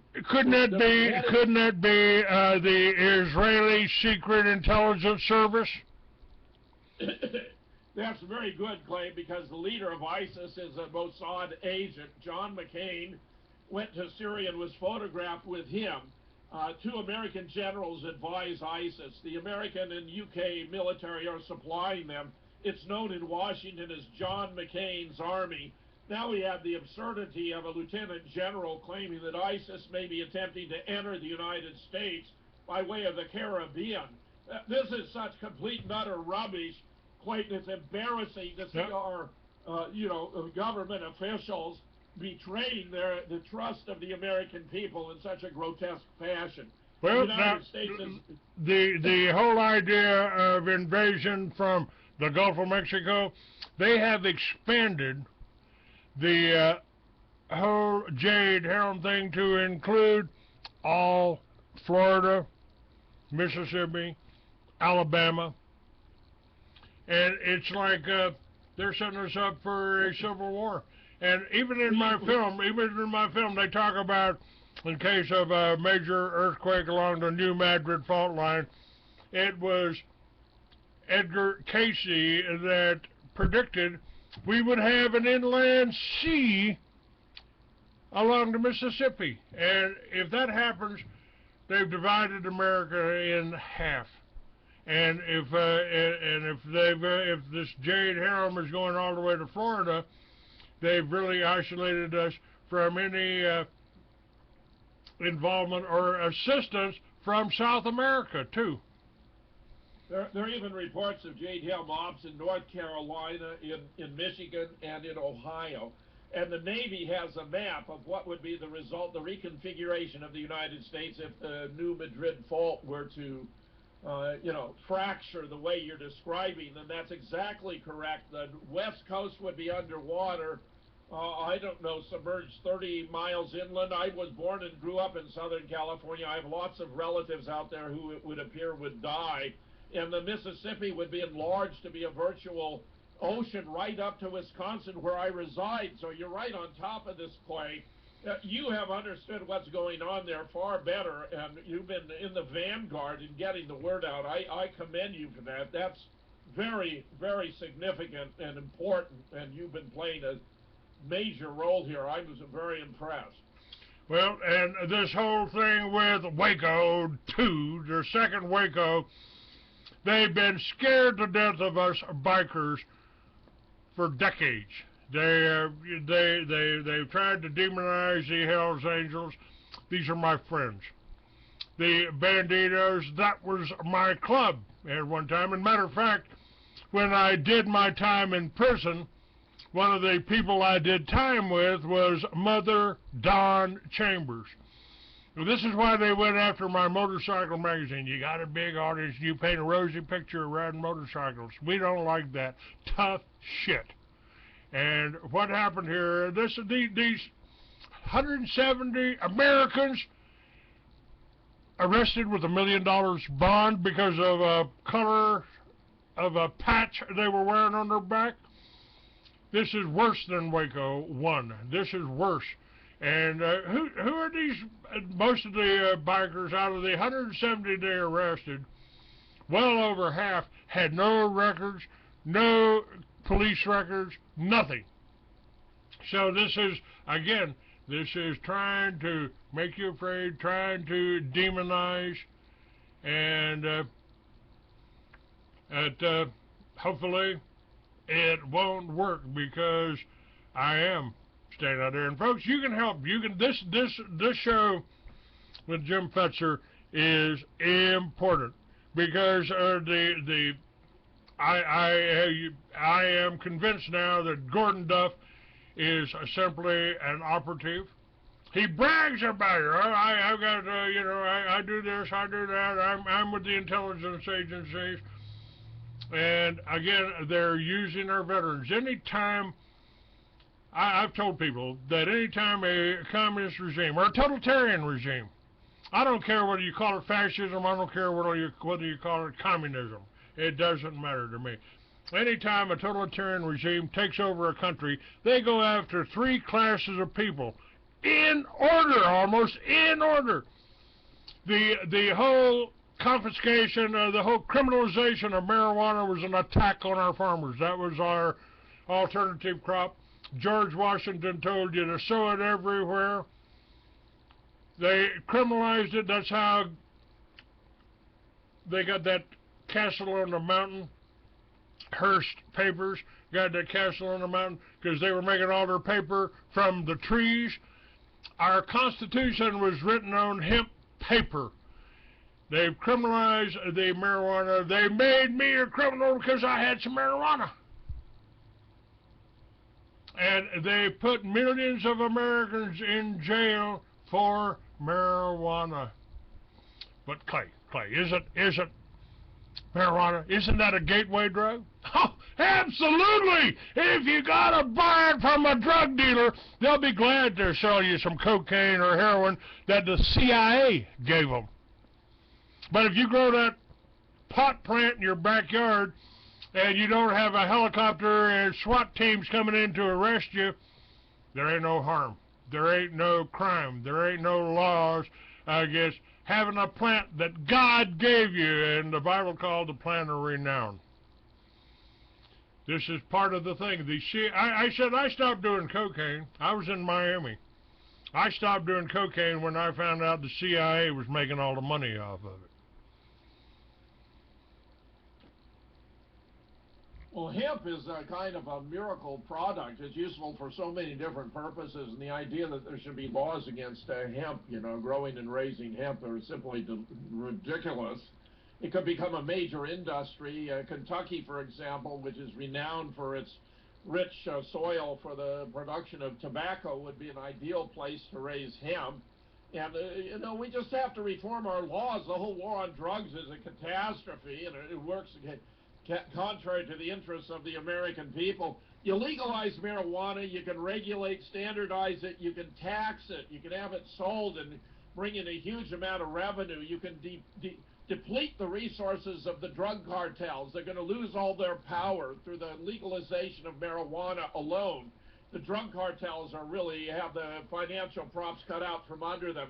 The CIA resists it because the CIA is making so much money off of drug dealing.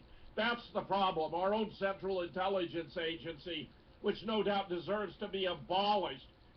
Harry Truman thought it was the greatest mistake he made in his life to create the intelligence agency. It's gone far beyond the boundaries that was originally envisioned of collecting information about other nations. It not only operates abroad, committing assassinations and destabilization of governments, but right here at home. And I have no doubt that the elections, which we like to think are free, but which are being managed by electronic voting machines that are stealing one election after another. This is the kind of master plan the CIA has implemented in other nations, and they're returning to office politicians who don't deserve to return but are in favor with the CIA. They are affecting elections all over the world. I have no doubt about it. And Clay, right here at home, it's just disgusting. We have to get rid of electronic voting machines, return to paper ballots. The companies are all associated with the GOP. In Ohio, in 2004, the owner of the electronic voting machine declared that he was going to do everything possible to get Bush Cheney reelected.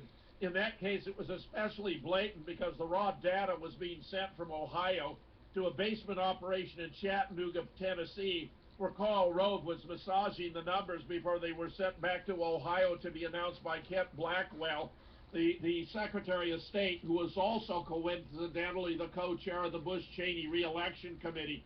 I mean, this is how disgraceful it has become in the United States of America today. Two wings, Republican, Democrats, conservative, liberal. That's two wings of the same bird, and it ain't an eagle, boys and girls. It is a global vulture, and there ain't no difference. I mean, do you see any change between Bush, Clinton, and Obama? I don't. No, I don't. Clay, today I agree with you completely. Originally, I thought because of his background with the law that Barack Obama was a perfect candidate to put us back on a firm constitutional footing. He's proven to be anything but. There are two candidates out there that look very appealing to me, to have principle and care about America. One on the Republican side, Rand Paul. The other on the Democratic side, Bernie Sanders, who's creating a surge of interest by entering the race now.